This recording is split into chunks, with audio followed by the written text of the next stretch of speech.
que se encuentra en el libro del profeta Daniel, capítulo 2.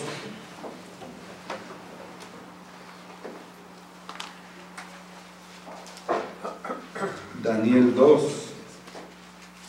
Y vamos a dar lectura de manera alternada del versículo 36 al 49.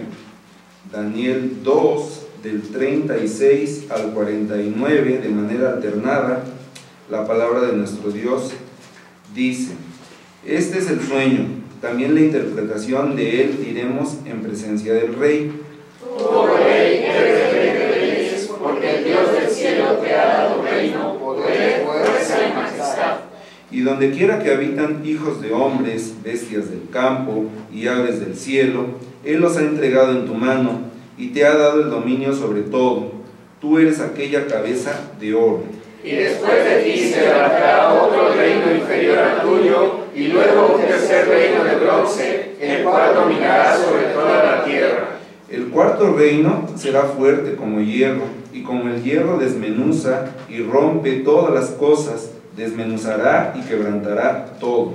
Y lo que viste de los pies y los dedos, en parte de barro cocido de alfarero, y en parte de hierro, será un reino dividido, mas habrá en él algo de la fuerza del hierro, así como viste hierro mezclado con barro cocido. Y por ser los dedos de los pies en parte de hierro y en parte de barro cocido, el reino será en parte fuerte y en parte frágil. Así como viste el hierro mezclado con barro, se mezclarán por medio de alianzas humanas, pero no se unirán el uno con el otro, como el hierro no se mezcla con el barro. Y en los días de estos reyes, el Dios del cielo levantará un reino que no será jamás destruido, ni será el reino dejado a otro pueblo. Desmenuzará y consumirá a todos estos reinos, pero él permanecerá para siempre. Y de la manera que viste que del monte fue cortada una piedra, no por mano, la cual desmenuzó el hierro, el bronce, el barro, la plata y el oro. El gran Dios ha mostrado al rey lo que ha de acontecer en lo porvenir, y el sueño es verdadero y es interpretación. Entonces el rey Nabucodonosor se postró sobre su rostro y se humilló ante Daniel y mandó que le ofreciesen presentes e incienso. El rey habló a Daniel y dijo: ciertamente Dios vuestro es Dios de dioses y Señor de los reyes, y el que revela los misterios, pues pudiste revelar este misterio. Entonces el rey engrandeció a Daniel y le dio muchos honores y grandes dones, y le hizo gobernador de toda la provincia de Babilonia y jefe supremo de todos los sabios de Babilonia. Y Daniel solicitó al rey y obtuvo que pusiera sobre los negocios de la provincia de Babilonia a Sadrach, Mesach y Abed-nego, y Daniel estaba en la corte del rey. Así puestos de pie, vamos a entonar la alabanza Otra vez naciones escuchad, número 68. De la tercera parte, Jesucristo, su nacimiento, por John Thomas y traducción por Eleazar Z. Pérez.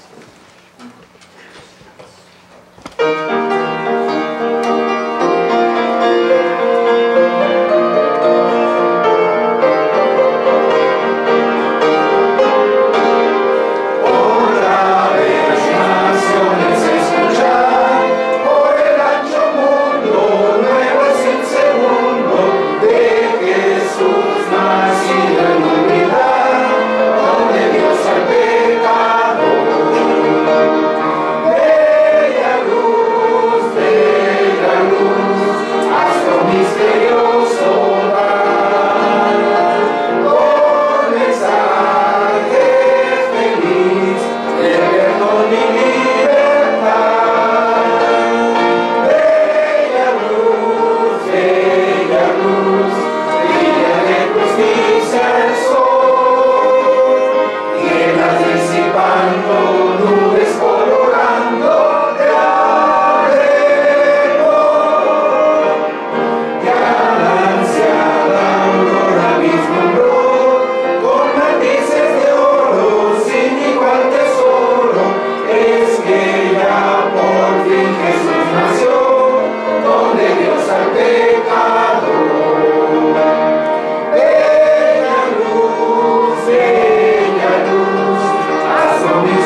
vamos a recibir la palabra de nuestro Dios con el mensaje Cristo, la venida del reino, que Dios ha dispuesto el día de hoy en labios de nuestro hermano anciano gobernante Fernando Linas Rivera.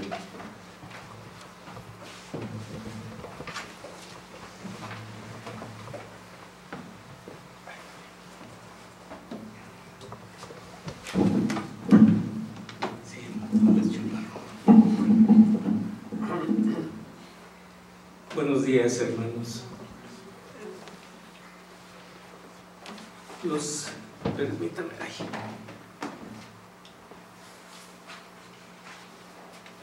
Lo principal.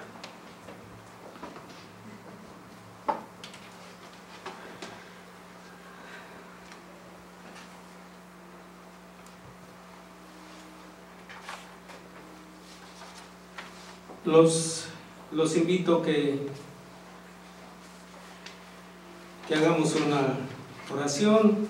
Nada más me permito recordarles que todo lo que aquí se dice está escrito por el pastor, y una vez que me lo da, le comento a él alguna duda. Entonces todo lo que trato de decir aquí es conforme a las escrituras, nada es de mutuo propio.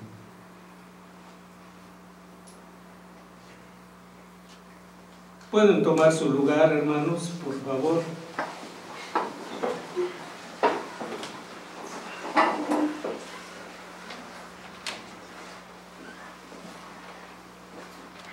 Dice: la historia narrada por las Escrituras en ambos testamentos es la historia de la gracia de Dios hacia la humanidad y toda su creación.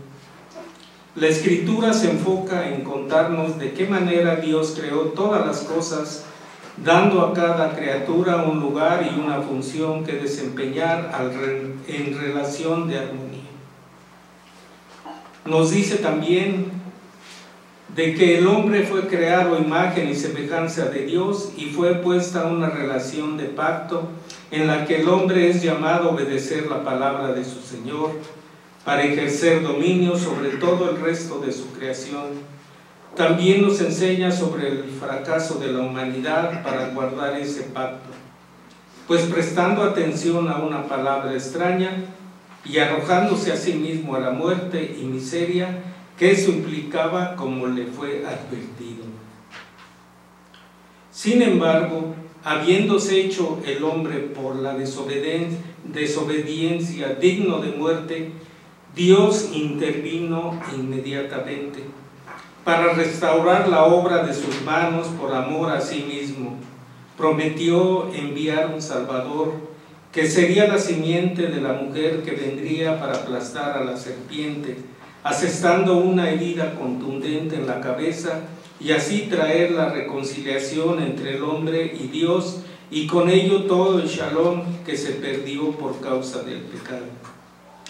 A partir de ese punto, la historia bíblica nos está hablando de la manera en Jehová, en que es Dios fiel, que está llevando a cumplimiento esa promesa, como dijimos desde el principio del Adviento. La narración bíblica se centra en los hechos portentosos de Dios que llevan la historia de toda la realidad a ese punto de concentración del advenimiento del Mesías Salvador.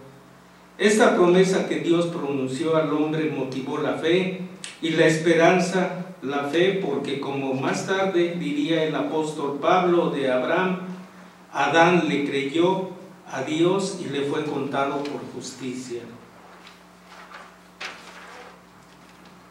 Obviamente esta fe no es de Adán, sino que es un don de Dios, como es la fe que todos tenemos, que es gracias a Él. Esto queda evidenciado porque después de escuchar a Dios, Adán da nombre a su esposa, Eva. Antes solo la llamaba varona, pero ahora Dios le ha dicho que de su simiente saldrá el Redentor de la humanidad. Por eso mismo el hombre guarda en su corazón esa esperanza y a lo largo de la historia posterior Vemos que todos los siervos de Dios estuvieron pendientes del cumplimiento de esa promesa. Anhelaban que llegara el día en que esa promesa se cumpliera, porque en el advenimiento del Mesías vendría la restauración de todo lo demás. En resumen, se trata de la restauración del reino de Dios, el cual se refiere al gobierno de Dios sobre toda la obra de sus manos. El libro de Daniel, como hemos leído en esa porción que leímos, nos deja ver que de manera en el trayecto de la historia de los reinos se está gestando la llegada de un reino que será para siempre, que desmenuzará a los demás reinos y se establecerá a sí mismo como un reino que cubrirá toda la tierra y que no tendrá fin. Esta es la proposición. El adviento del Mesías significa la restauración del reino de Dios. Navidad significa nacimiento. El nacimiento de un hijo es un evento importante en la vida de un matrimonio. Observamos el milagro de la vida. Sin embargo, los padres no podemos anticipar el lugar y la tarea que nuestros hijos tendrán en la vida. Eso lo vamos descubriendo poco a poco, a medida que pasan los años y nuestros hijos despliegan sus dones y muestran sus intereses en la vida. Recordemos que también nosotros somos los que le damos dirección a nuestros hijos, porque dice la palabra del Señor que nuestros hijos son como esa saeta que lanzamos y uno es el que le da la dirección a esa saeta. Así es que es responsabilidad absoluta de cada uno de nosotros. Sin embargo, en el nacimiento del Mesías, la Escritura llama nuestra atención no al nacimiento en sí, sino al carácter de quien ha nacido. Por eso los títulos con los que el profeta Isaías lo presente en su anunciación: porque niño nos es nacido, hijo nos es dado, y el principado sobre su nombre, y se llamará su nombre Admirable, Consejero, Dios fuerte, Padre eterno, Príncipe de paz. Y añade: lo dilatado de su imperio y la paz no tendrán límite sobre el trono de David y sobre su reino, disponiéndole y confirmándolo en el juicio y en la justicia desde ahora y para siempre. Así lo está en Isaías, en los versículos 6 y 7 del capítulo 9 que acabamos de leer. La venida del Mesías significa el establecimiento del reino de Dios. Acompáñenme a orar, por favor. Bendito Dios y Padre Santo, Señor, nos ponemos en tus manos para que el que habla diga lo que tú quieres que oiga tu pueblo. Bendice estas palabras, Señor, para que sean receptivas a mis hermanos. Te pedimos, Señor, que tu Espíritu hable a cada uno de los corazones que aquí nos encontramos. Bendícenos, Señor, guárdanos y que seamos receptivos a este establecimiento de tu reino, ya que muchas veces, Señor, pasamos por alto, celebramos un nacimiento sin tener con nosotros presentes al que celebramos. Por eso te pedimos que tú seas con nosotros ahora y siempre. En nombre de tu Hijo Cristo Jesús. Amén.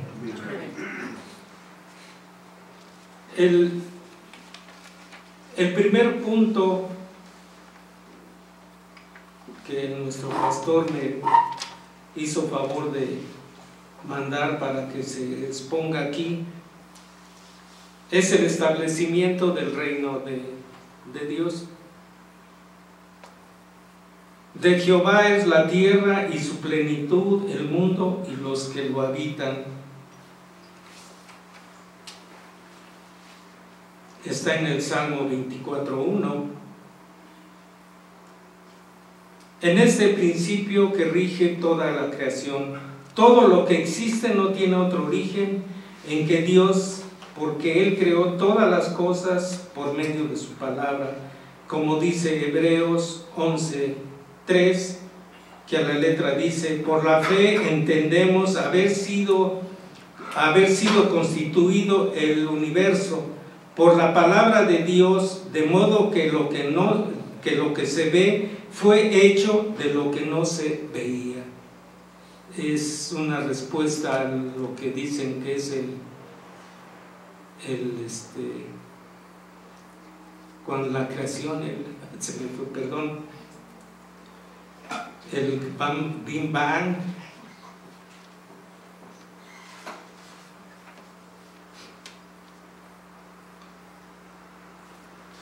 Como comenta, Dios en su principio es el principio absoluto de todas las cosas. No existe nada que no haya creado Dios, y por lo tanto nada existe que no esté sujeto a su palabra.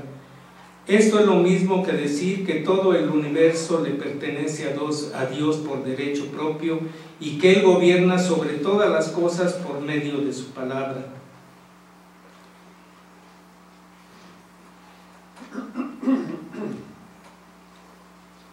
Los invito a que leamos el Salmo 8 en el versículo 3, si me hace favor alguien de leerlo, y otro es el Salmo 19:1, y otra lectura es el Salmo 33:6.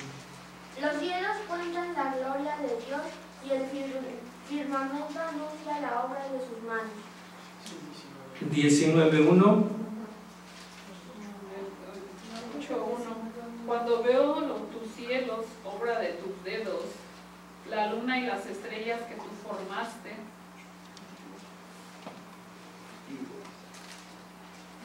Los cielos cuentan la gloria de Dios y el firmamento anuncia la obra de sus manos. Este es casi todos, la mayoría de los cristianos, cuando vemos el firmamento o vamos en la montaña que viajamos y vemos la inmensidad de estas, y en las noches vemos el cielo estrellado, y qué es lo que se nos viene a la mente, que todo eso Dios lo hizo para beneplácito del hombre, y vemos la inmensidad de su poder.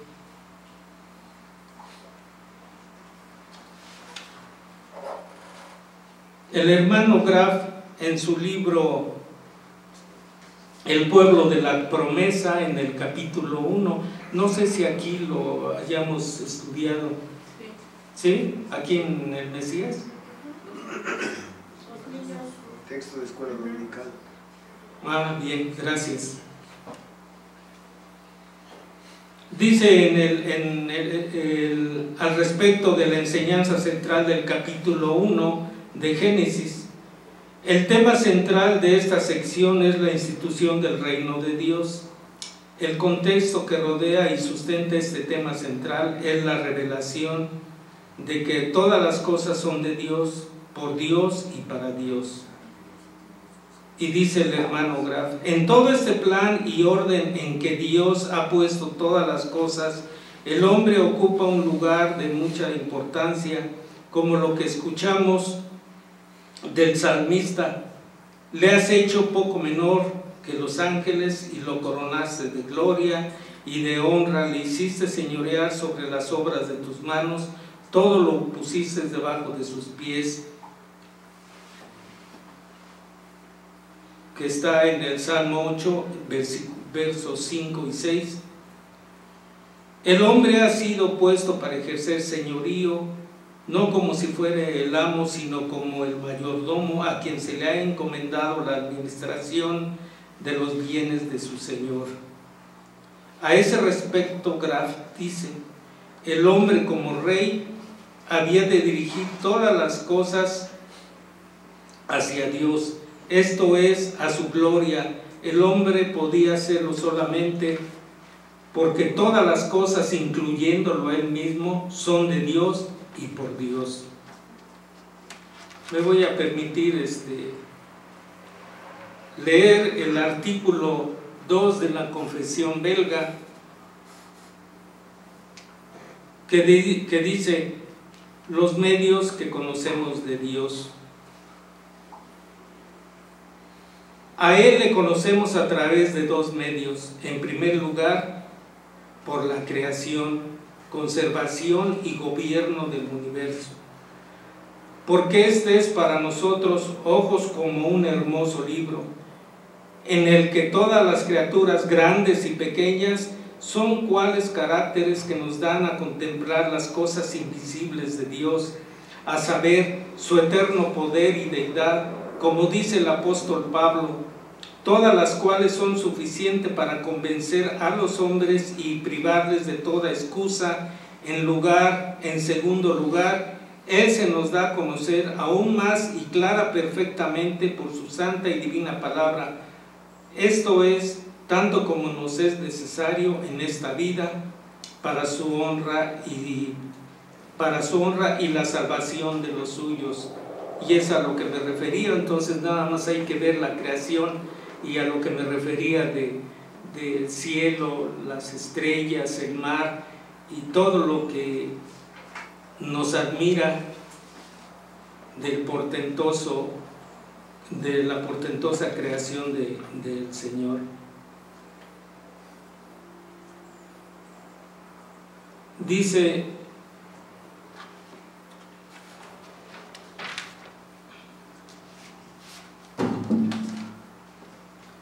más adelante, Dios creó al hombre para que, viviendo en comunión con Él, sujetándose en obediencia a su palabra, se hiciera cargo de la administración de la creación.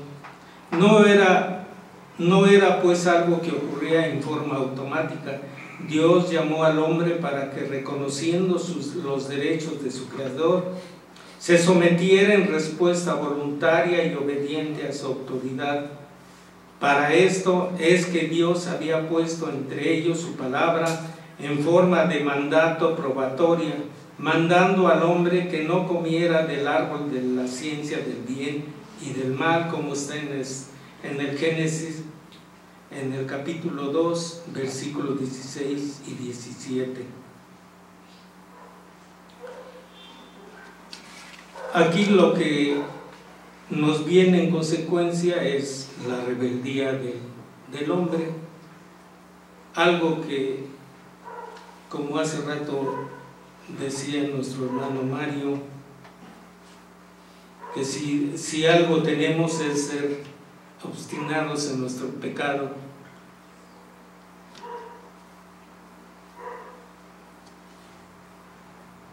Porque desde el principio mostramos, del principio de la creación, con la actitud y los actos de Eva y Adán, llevamos con nosotros el pecado muy arraigado.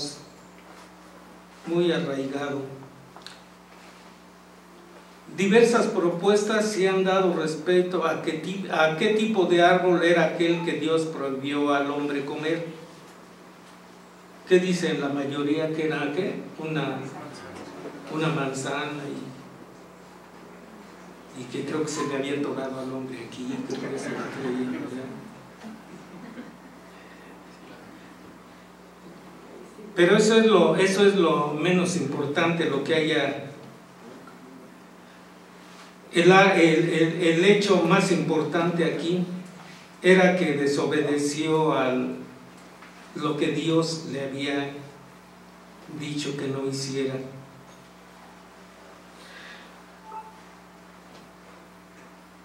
¿Por qué? Porque lo que significa comer de aquel árbol es que desde ahí empezamos que el deseo humano es el de alcanzar nuestra autosuficiencia, nuestra autonomía respecto a Dios. Aunque Él sea nuestro creador y no nada más de nosotros, sino de todo lo que existe. algo que realmente es imposible porque la criatura jamás puede desligarse de aquel que lo creó. Dice el necio en su corazón, así es, en el Salmo 14:1 y en el Salmo 53:1, textualmente, el necio en su corazón, no hay, dice el necio en su corazón, no hay Dios. Aunque todo lo que le rodea le sea dado por Dios, empezando por él mismo, por la inteligencia que presume,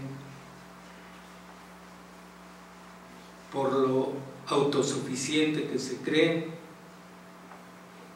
pero todos sabemos que esa es una oferta engañosa de Satanás, porque desde ahí Satanás engañó a Adán, a Eva, primeramente a Eva, que serían abiertos los ojos y seréis como Dios les dijo, sabiendo el bien y el mal.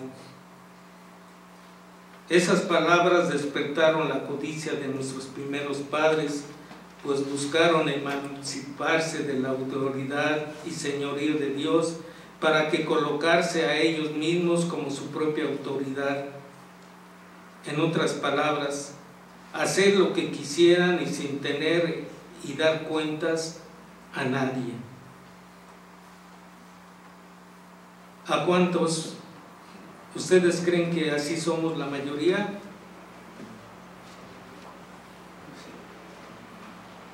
Que nos creemos autosuficientes y que no queremos reconocer ninguna autoridad, por mínima que sea, por el policía o vigilante que nos pide una identificación. ¡Ay! Se molesta uno, ¿verdad?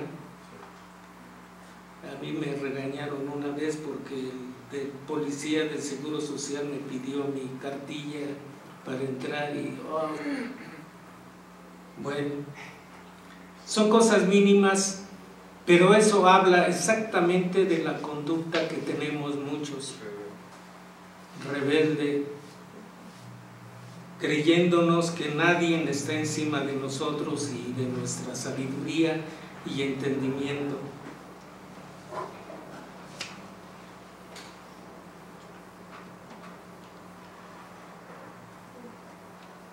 ¿Cuántas veces se ha escuchado que la gente, o el hijo, o principalmente, que dice, a mí nadie me dice lo que tengo que hacer, yo ya soy mayor de edad?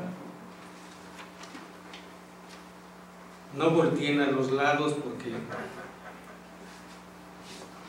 todos somos. Y lo más curioso de esto es que desde la creación así somos fieles al pecado y Dios también fiel en piedad y en amor hacia nosotros,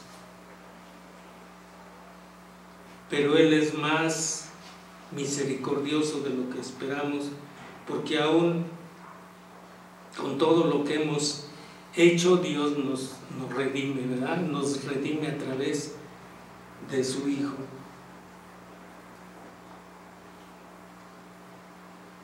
Dice el doctor Herman Bavinck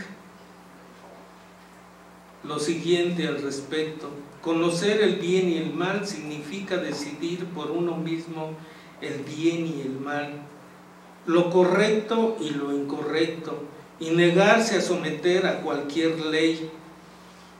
Supone en breve desear emanciparse de Dios. Es querer ser como Dios, contrario a lo que Dios había establecido. Es decir, que el hombre, la humanidad toda, debía de vivir y desarrollar su vocación siempre en dependencia de su Creador, ejercer su señorío sobre la creación, reconociendo sus derechos de Dios y en constante cumplimiento de los mandamientos dados. Contrario a este, hemos dicho, el hombre voluntariamente buscó apartarse de Dios y hacer a un lado sus mandamientos para poner por sobre todas las cosas su propio juicio. La mayoría de las veces equivocado, ¿cierto o falso? La norma para su vida sería él mismo. Había decidido no aceptar el señorío, autoridad o dominio de Dios sobre sí en todos los aspectos de la vida. La miseria resultante, Adán y Eva no tardaron en darse cuenta del terrible resultado de su decisión. Había elegido seguir el consejo de la serpiente para alcanzar lo que consideraban sería su felicidad, su bienaventuranza, y lo que encontraron fue la muerte física y espiritual, por lo que expresa nuestra confesión, pues transgredió el mandamiento de vida que había recibido, y por el pecado se separó de Dios, que era su vida verdadera, habiendo pervertido toda su naturaleza, por lo cual se hizo culpable de la muerte física y espiritual. Sabemos que la muerte física, pues todos vamos a llegar, pero la muerte espiritual, ¿cuál es la muerte espiritual? La separación del Señor. Ese es lo peor que nos puede pasar. O sea, muerte física, pues todos la vamos a tener, pero la misericordia de Dios para con sus hijos es preservarnos en la vida y no vivir separados. Esa es la muerte verdadera. Y habiéndose hecho impío, perverso y corrompido en todos sus caminos, ha perdido todos los excelentes dones que había recibido de Dios, no quedándola en ellos más que pequeños restos. Así dice en la Confesión Belga, en el artículo 14. Las palabras del apóstol Pablo: el hombre cambió la verdad de Dios por mentira, y como no aprobaron tener en cuenta a Dios, Dios los entregó a una mente reprobada para hacer cosas que no convienen. Romanos 1:28. Y luego hace una lista que, sin ser exhaustiva, sí muestra el grado de corrupción que alcanzó la vida del hombre, pues no quedó nada sano en todo su ser. El pecado cambió la orientación de su vida, de manera que ahora se encuentra atestada de toda injusticia, como se muestra en el resto del capítulo. El hombre creyó encontrar su bienaventuranza lejos de Dios y de su palabra, creyó que podía llegar a ser su propia ley, su propio Señor. La serpiente lo engañó y, sometiéndose a su consejo, no encontró sino el fruto amargo de su rebeldía. El pecado, tomando control del corazón, trastocó toda su persona y deformó todas las relaciones de su vida. Una vida lejos del señorío de nuestro Creador no es sino vivir en la miseria. Si me hacen favor de leer Romanos 1:27. Y de igual modo también los hombres, dejando el uso natural de la mujer, se encendieron en su lascivia unos con otros, cometiendo hechos vergonzosos, hombres con hombres, y recibiendo en sí mismo la retribución debida a su extravío. Gracias. Todo lo que trae de consecuencia el pecado, digo, y lo más triste es que desde los primeros tiempos lo venimos arrastrando y no podemos, sino por la gracia de nuestro Dios, ir santificándonos poco a poco. Cuesta mucho trabajo entender cuando Cristo dice que debemos de nacer de nuevo. Yo no sé cuántas personas de aquí hayan nacido de nuevo y que hayan vuelto a ser completamente como eran antes, ¿verdad? Es muy difícil porque si vemos inclusive en personas que siempre han sido evangélicos. ¿Por qué? Porque ¿cuándo se hace el nacer de nuevo? ¿Cuándo se ejecuta el nacer de nuevo? La regeneración, bautizo del Espíritu Santo. Pero eso es la renovación del Espíritu, ¿no? Y cuando demos muestra de los frutos del Espíritu. Porque si no damos muestra de lo que es el fruto del Espíritu, pues yo creo que todavía estamos muy lejos de ser nacidos de nuevo.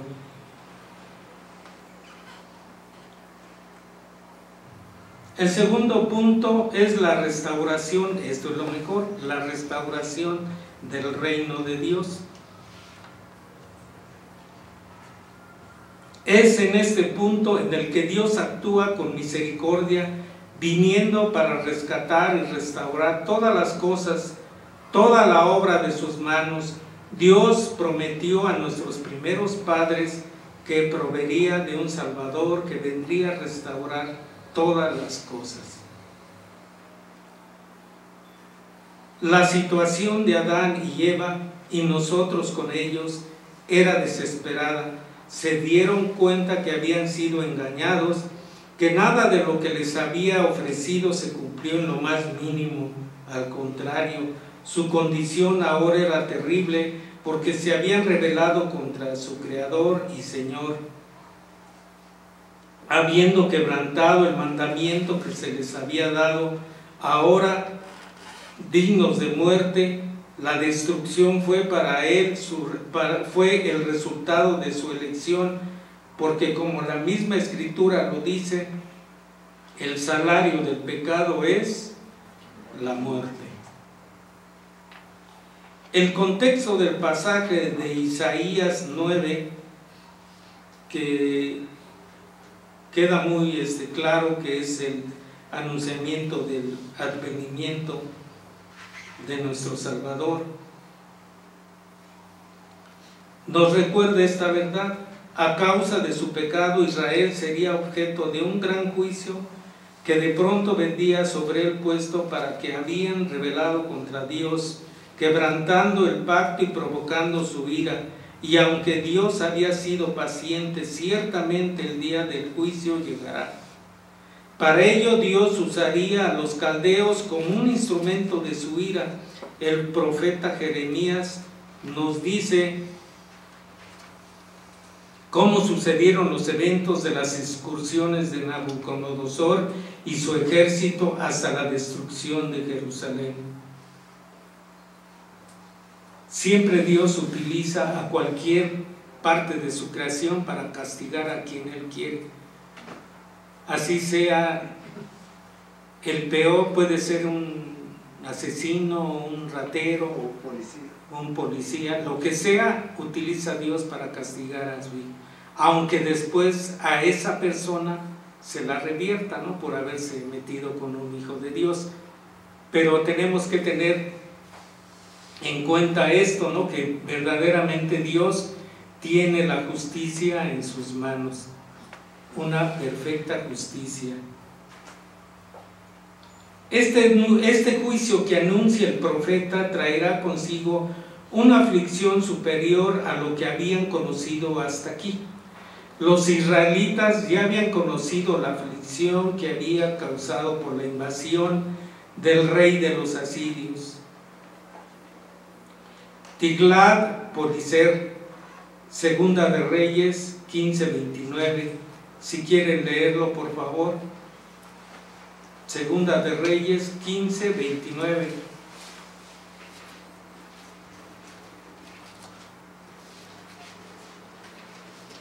En los días de Peca, rey de Israel, vino Tiglat Pileser, rey de los asirios, y tomó a Ijón, Abel, Bet, Maaca, Janoa, Sedes, Azor, Galaad, Galilea y toda la tierra de Neftalí, y los llevó cautivos a Asiria. Y si algún pueblo cruel y sanguinario eran los asirios, eran perfeccionistas en cuestión de los sacrificios y de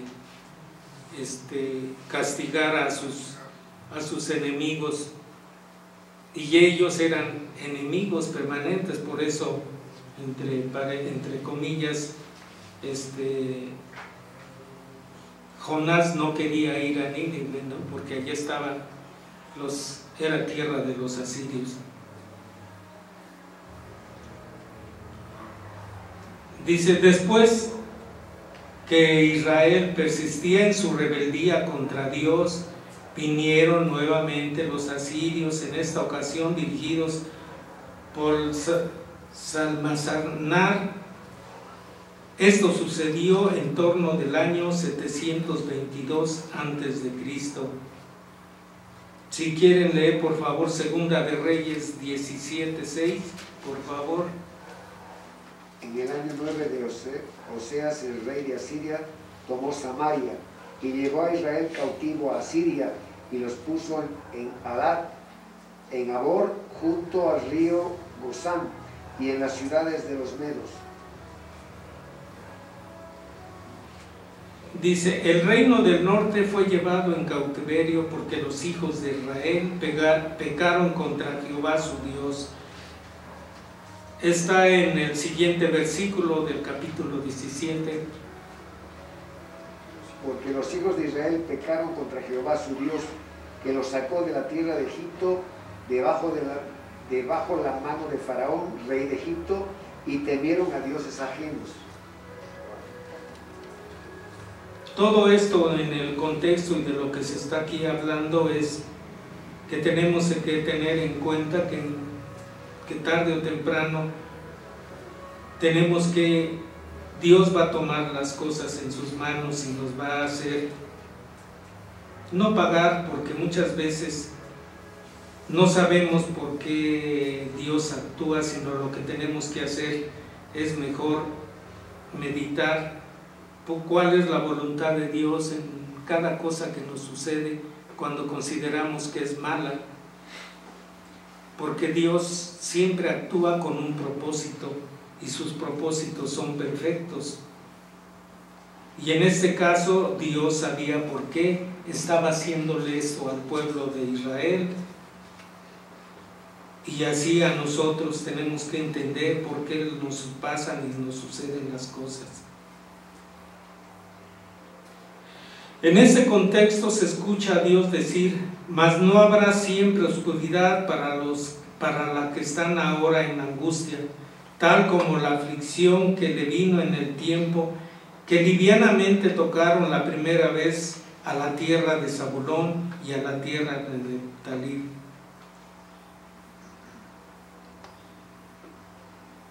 Pues al fin llenará de gloria el camino del mar, y de aquel lado del Jordán, en Galilea de los gentiles.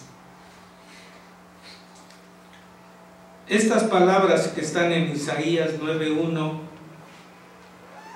están dirigidas a Israel, tienen como propósito, o también a nosotros desde luego, estas palabras dirigidas a Israel tienen como propósito de consolar a los afligidos, dándoles esperanza de alivio a su situación. La calamidad, consecuencia del castigo de Dios, es grave, y Dios con estas palabras alienta a su pueblo a esperar en su favor. Si en tal situación no hubiera esperanza, los creyentes podrían haber desmayado, como dice el salmista: hubiera yo desmayado si no creyese que veré la bondad de Jehová en la tierra de los vivientes. Aguarda a Jehová, esfuérzate y aliéntese tu corazón, sí, espera a Jehová, como está escrito en el Salmo 27, 13 y 14. La promesa del Señor fortalece a los suyos con la esperanza de la ayuda. Si no tuviéramos tal promesa a la cual aferrarnos, de seguro habríamos sucumbido a la desesperación. De esta consolación no solo es para Israel y en su referencia a la cautividad babilónica, sino también para nosotros. Sabemos por qué el evangelista Mateo cita este texto en el capítulo 4, versículos 15 y 16, aplicándolo a Cristo en el inicio de su ministerio, como dice Juan Calvino en su comentario: si deseamos determinar el verdadero significado de este pasaje, debemos recordar lo que ya se ha dicho, que el profeta, cuando habla de traer de vuelta al pueblo de Babilonia, no mira una sola edad, sino que incluye a todo lo demás, hasta que Cristo vino y trajo la liberación más completa de su pueblo. La liberación de Babilonia no fue más que un preludio a la restauración de la iglesia, y estaba destinada a durar no solo unos pocos años, sino hasta que Cristo viniera y trajera la verdadera salvación, no solo a sus cuerpos, sino también a sus almas. Así que el propósito de Dios era consolar a su pueblo con la promesa del advenimiento de la liberación completa en el advenimiento del Mesías. Y volvemos a la cita: porque un niño nos es nacido. ¿De qué manera ha de cumplir Dios su promesa de restaurar a su pueblo? Ahora el profeta procede a mencionarlo en los versículos 6 y 7, que son muy conocidos. El Señor ha de restaurar su reino con el advenimiento del Mesías. Añade el profeta: porque un niño nos es nacido, nos es dado, y el principado sobre su nombre.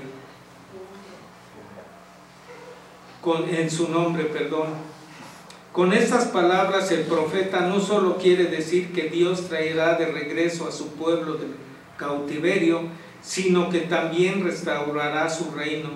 Vendrá el Mesías y lo colocará en su trono real, para que bajo su gobierno el pueblo pueda disfrutar de toda bienaventuranza. Lo que de inmediato observamos que el texto dice: un niño nos es nacido, hijo nos es dado. Son significativas estas palabras porque nos enseña, como lo ha hecho desde el principio, que no hay otro medio por lo cual nos pueda reconciliar a la humanidad, sino a través del mediador, que es Jesucristo. Particularmente aquí se enfatiza que dicho mediador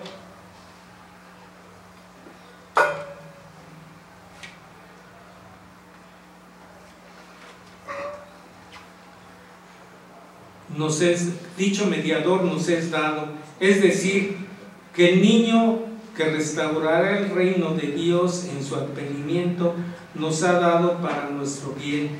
Nuestro Dios, al enviar a su Hijo unigénito, lo hace no por necesidad de Él, que quede muy claro,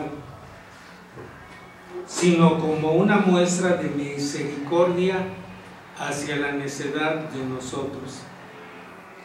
Porque si no es por medio de Él, que ha de tomar nuestro lugar para redimirnos, no hay esperanza de salvación para nosotros. Así como el conocido pasaje de Juan también lo dice: porque de tal manera amó Dios al mundo, que nos ha dado a su único a su Hijo unigénito, para no se pierda, más bien. Esta es la muestra de la gracia de Dios. En Cristo nos ha dado un Salvador. Esta es la única razón para la encarnación de la segunda persona de la Trinidad, para nuestro bien. Por eso estas palabras alegran nuestro corazón. Cuando celebramos la Navidad, como ya lo habíamos anticipado, no solo celebramos el nacimiento en sí, sino el propósito que tuvo el nacimiento. Que el niño que nació en Belén se muestra la gracia de Dios hacia nosotros, pues nos ha tenido tal amor que nos ha dado este obsequio para que podamos recuperar la comunión en Él. Por eso que los pasajes de la Escritura al respecto se centran en el carácter del que ha nacido, así como por ejemplo lo expresaron los pastores que recibieron la anunciación de su venida, como también Simeón y la profetisa Ana. ¿Sí se acuerdan cuál fue la situación de Simeón? Sí, en el templo. Que Dios le había pedido a Dios que no se muriera hasta que le permitiera ver a su ungido, ¿verdad? En la Navidad celebramos la misericordia de Dios mostrada a nosotros en el advenimiento del Mesías. Como dice Juan Calvino, de poco nos hubiera servido que Cristo naciera, sino como hubiera sido también nuestro. Así es. El principado sobre su hombro. A continuación el profeta hace alusión al oficio de este niño.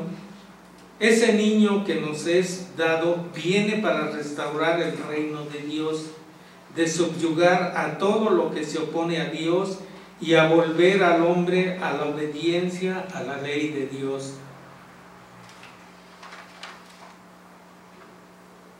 El advenimiento del Mesías significa el restablecimiento del reino de Dios. En el capítulo 2 de Daniel, el vidente interpreta el sueño que ha tenido inquieto a Nabucodonosor. En el centro de este pasaje encontramos que el reino del Mesías se abre camino en medio de los reinos de este mundo. A partir del reino babilonio, seguido del medo-persa, pasando luego así del reino de los griegos y llegando al imperio romano, en el contexto del cual se abre paso reino de Dios. En los días de estos reyes, el Dios del cielo levantará un reino que no será jamás destruido, ni será el reino dejado a otro pueblo. Desmenuzará y consumirá todos los reinos, pero él permanecerá para siempre. El gran Dios ha mostrado al rey que lo ha de acontecer por lo que ha de venir. Así lo dice en el libro de Daniel 2, en el versículo 44 y 45. Isaías describe ese reino en los siguientes términos: lo dilatado de su imperio y la paz no tendrán límite. Sobre el trono de David y sobre su reino, Dios en Cristo está restaurando su señorío sobre toda la obra de sus manos, trayendo de regreso a la humanidad la comunión con Dios y poniendo en el centro la ley de Dios como norma para la vida.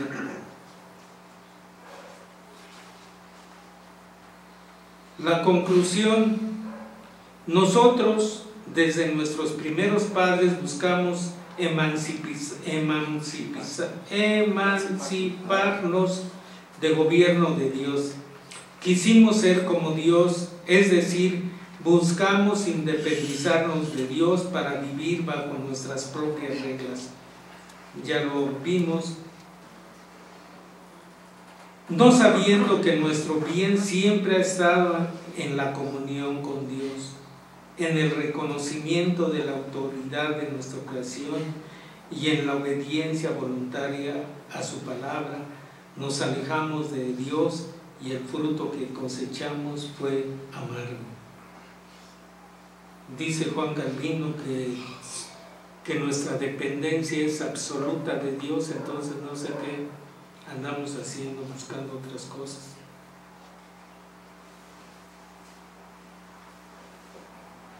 El pecado trajo consigo la miseria, la muerte, el vacío existencial y el sinsentido de la vida que expresa el hombre caído en su día a día. Todos los ámbitos de su vida fueron corrompidos por el pecado, de manera que donde quiera que el hombre vive insatisfecho,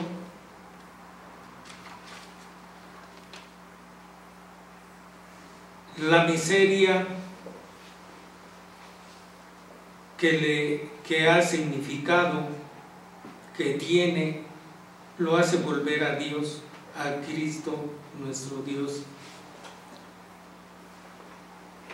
El retorno del hombre a su relación más fundamental, hemos sido reconciliados con Dios y podemos nuevamente escuchar su ley para que vivamos por ella. Como ciudadanos del reino, somos llamados a vivir bajo ese principio. El reino de Cristo ya está presente y por medio de su iglesia, y somos llamados a traer a todas las cosas a los pies de Cristo. La Navidad significa la llegada de ese reino y la restauración de la vida a sus propósitos creacionales, donde hay verdadero shalom. Así que la celebración de hoy nos recuerda que el Rey ha venido y su reino está entre nosotros. Que Dios los bendiga, hermanos. Acompáñenme a orar. Bendito Dios, gracias por tu palabra, gracias por esta exposición. Señor, nuestra necedad a veces no nos hace ver toda la necesidad que tenemos de ti y todas las carencias que tenemos por nuestro pecado. Gracias, Señor, por estos momentos. Tú no quieres holocaustos, sino que seamos justos y humildes ante ti. Por eso te pedimos, te pido que renueves nuestro espíritu, que sea recto, para que actuemos con justicia, porque eso es lo que nos pide en tu palabra: hacer justicia, misericordia y ser humildes ante ti. Gracias por ser parte de tu, que nos permite ser parte de tu reino. Gracias por habernos redimido, Señor. Gracias por habernos dado a tu unigénito. Gracias te damos para que tu buen espíritu nos guíe a hacer, como decían, lo recto delante de ti, y que nos sujetemos a tu palabra. En nombre de tu Hijo Cristo Jesús. Amén. Que Dios los guarde, hermanos.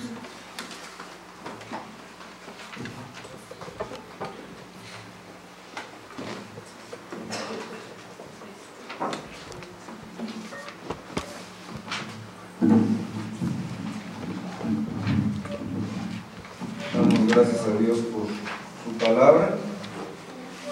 Vamos a responder con la alabanza Al mundo paz nació Jesús, número 63. De la tercera parte del himnario, Jesucristo, su nacimiento, música por George Handel.